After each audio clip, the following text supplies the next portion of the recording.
So recently I've been watching the Netflix show Heartstopper, and if you're watching this video, you probably already know what that is and what it's about. You might have even seen it, you probably have seen it, but if you haven't heard of it at all, and for some reason you've stumbled upon this video, it's a Netflix show about gay people, and they're supposed to be 14 years old, but they don't look like they're 14 at all. They look like they're 18, which makes sense, because they're played by 18-year-olds. Anyway, so it's 8 episodes long. Each episode is 20 to 30 minutes. So I guess it's based on a webcomic or something. I've never seen the webcomic, so my opinion is very informed, as you can probably tell. Anyway, so I thought the show was very interesting.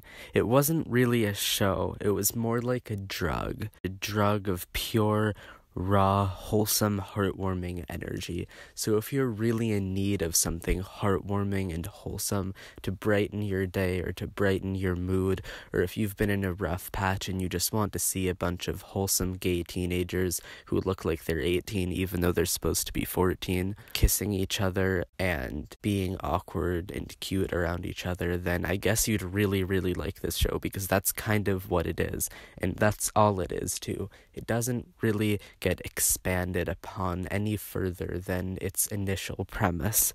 Nothing interesting happens plot-wise. The plot is extremely predictable and tropey, and the show is very one-note. Like, there's one tone and one feeling, and the plot was technically progressing, but nothing was genuinely changing in terms of how complex or layered or deep it was, or in terms of the tone it was presenting the story in. And it was just really shallow, I guess.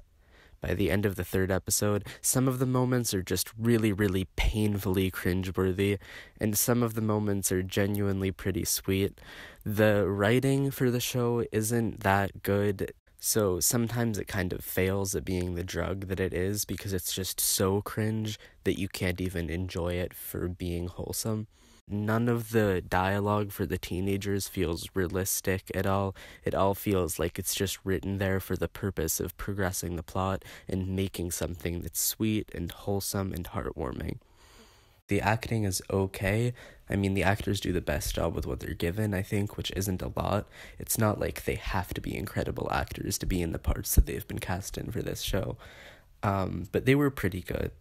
Also, this is unrelated, but I thought it was really funny how the only way any of the characters communicate is through Instagram, and you can see that they have cell phones. They can text each other, but they just only communicate through Instagram. They don't even communicate through, like, Snapchat or Discord or text at all. They only communicate through Instagram. So, like, I'm wondering if Instagram sponsored the show or something.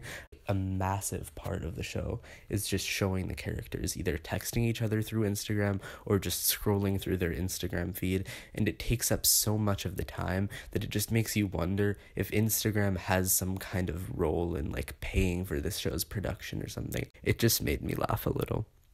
The cinematography and the shot composition is very, very bland and uninteresting. It's not aesthetically consistent in any way. There aren't really any particularly beautiful shots, and it's not particularly interesting to look at. The scene transitions and the animation is so intensely, feverishly, painfully YA. It's just like you're reading a YA graphic novel. So I guess if you like YA graphic novels, then you'll like this. Anyway, I didn't really like it that much because of the reasons that I said mostly. Yeah, so I'm gonna give it a 3 out of 10. Anyway, thanks for watching.